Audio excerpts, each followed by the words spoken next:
मैंने पहले अटेम्प्ट में मैं उस परीक्षा का प्रीलिम्स ही पास नहीं कर पाया। ऐसे करते करते करते 4 अटेम्प्ट और हुए कि मेरी ज़िंदगी के 5 साल ऑलरेडी बर्बाद हो चुके हैं। वह बाकी और भी बहुत लोग ये बता रहे थे कि अब पढ़ के क्या करेगा, इसको कुछ अच्छी नौकरी तो मिलने वाली है नहीं। मुझे नहीं पता था कि मुझे आगे क्या करना है, लेकिन मुझे बस इतना पता था कि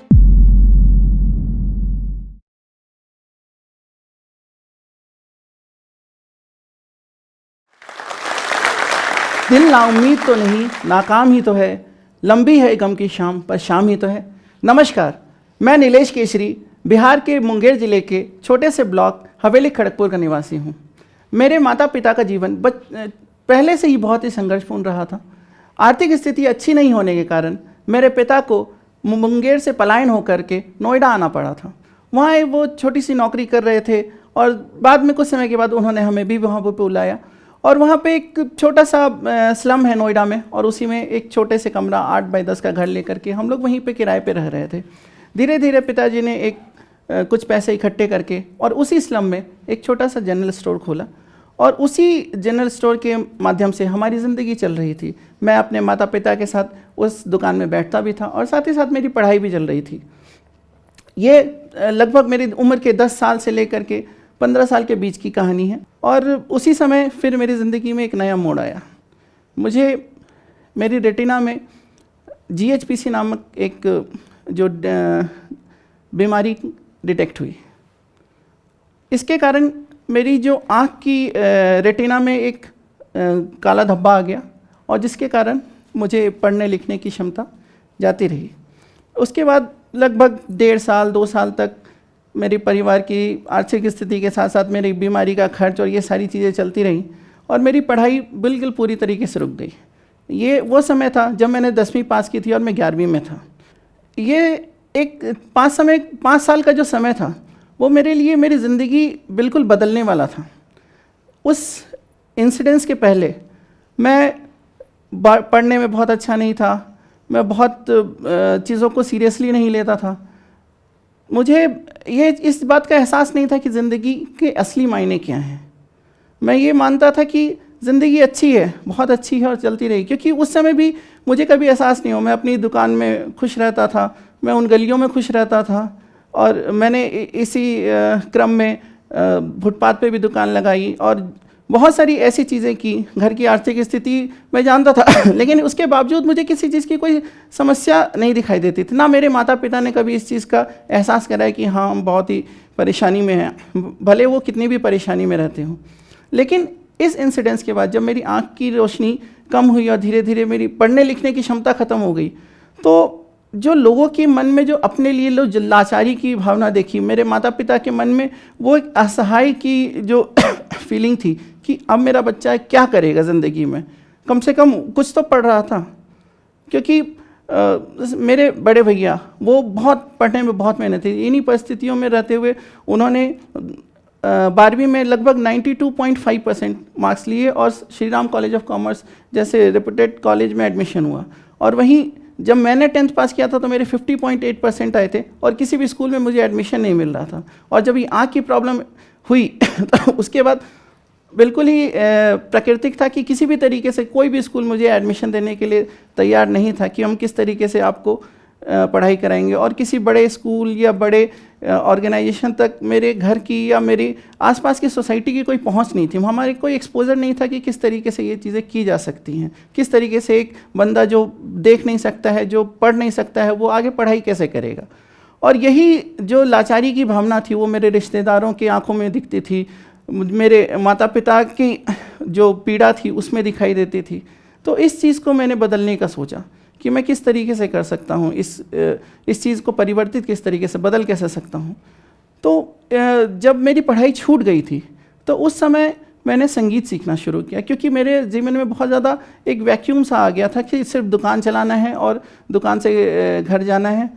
लेकिन उस वैक्यूम को कम करने के लिए मैंने कोशिश की कि मैं कुछ तो करूँ इनोवेटिव, जो प्रोडक्टिव हो, आगे मेरी ज़िंदगी के लिए काम आ सके। तो मैंने संगीत सीखना शुरू किया था। लेकिन संगीत के साथ साथ मुझे ये था कि मुझे अपनी पढ़ाई शुरू करनी ही करनी है। और मैंने कोशिश की कि मैं बहुत सारे NGOs के पास गया कि जो ब्लाइंड लोग होते हैं वो पढ़ते आखिर किस तरीके से पढ़ते हैं। तो मुझे पता चला कि वो ऑडियो बुक्स होती हैं या ब्रेल बुक्स होती हैं जिससे पढ़ाई की जाती है, लेकिन क्योंकि ब्रेल बुक्स की अवेलेबिलिटी बहुत कम थी तो ऑडियो बुक से ही ज़्यादातर लोग पढ़ाई करते हैं, और मैंने फिर ऑडियो बुक से अपनी पढ़ाई फिर से शुरू की। साथ ही साथ मैंने ये भी सुना कि जो अब तकनीक इतनी विकसित हो गई है कि हम कंप्यूटर भी आवाज़ से सुन करके चला सकते हैं और उसमें भी पूरी तरीके से निपुण हो सकते हैं।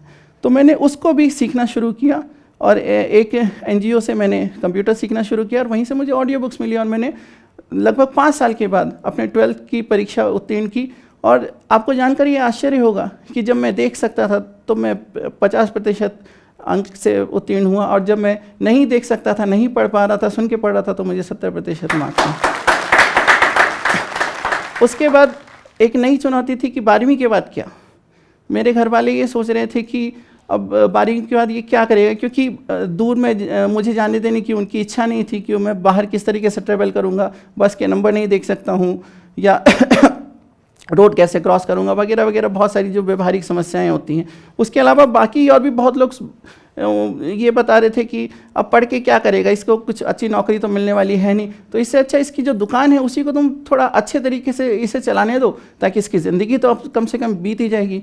लेकिन मुझे पता था कि ये मेरा भविष्य नहीं है, ये मेरा सपना नहीं है। मुझे अब कुछ इस तरीके से स्थापित करना है अपने आप को कि मेरे माता पिता के जीवन की जो पीड़ा है उसको मैं कुछ कम कर सकूँ, या उन लोगों के अंदर जो लाचारी है, जो मेरे लिए जो लाचारी की भावना देखते हैं, उसको मैं कम कर सकूँ। इसीलिए मैंने फिर ठाना कि नहीं, मुझे दिल्ली यूनिवर्सिटी में एडमिशन लेना है और मुझे वहाँ से अपनी पढ़ाई आगे कंटिन्यू करनी। मुझे नहीं पता था कि मुझे आगे क्या करना है, लेकिन मुझे बस इतना पता था कि मुझे अपनी पढ़ाई कंटिन्यू करनी ही करनी है।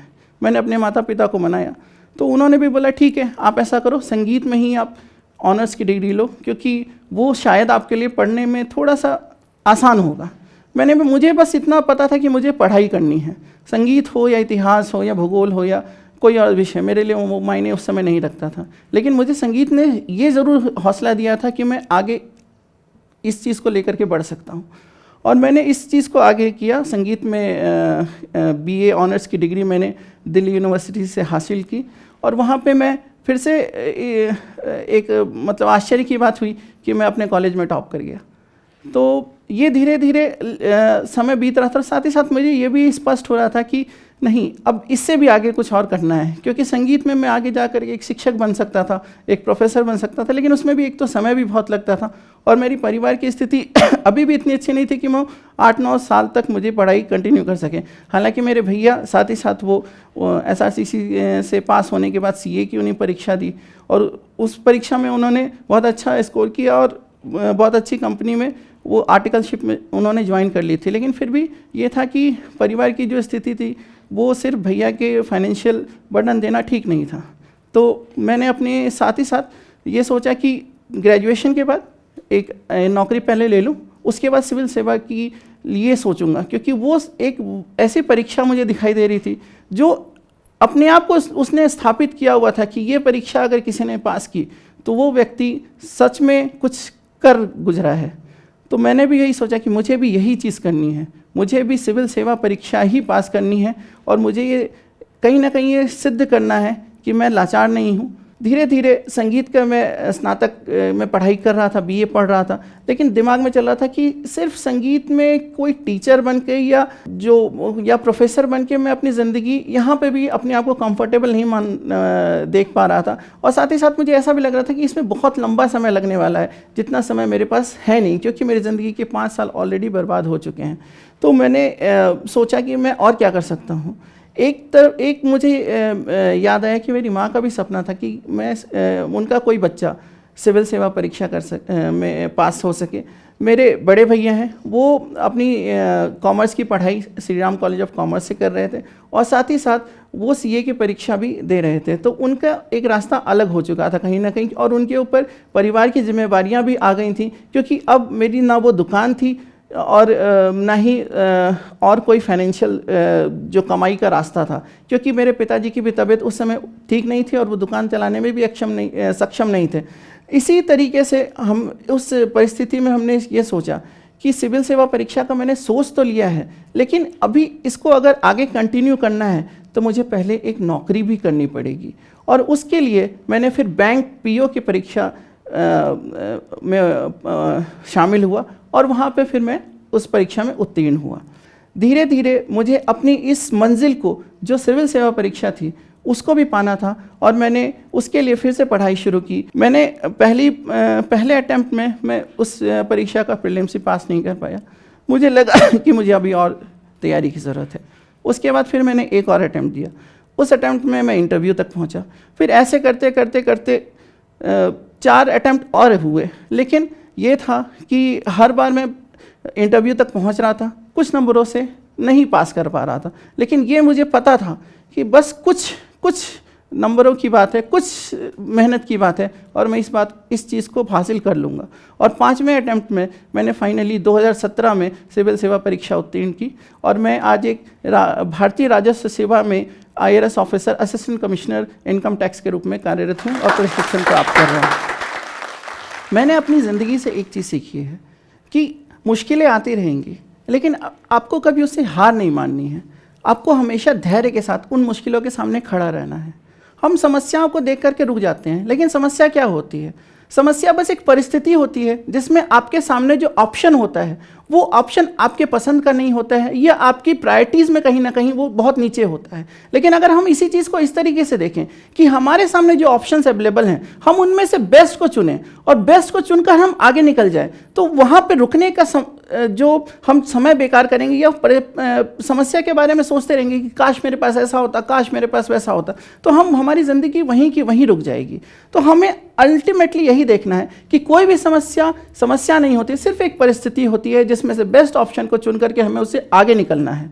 और इसी चीज़ को मैं हर व्यक्ति को कहना चाहूँगा कि कोई भी परेशानी हो, चाहे वो आर्थिक हो, शारीरिक हो, मानसिक हो या किसी भी तरीके की परेशानी हो, किसी में इतना मादा नहीं होता है कि वो आपको रोक सके।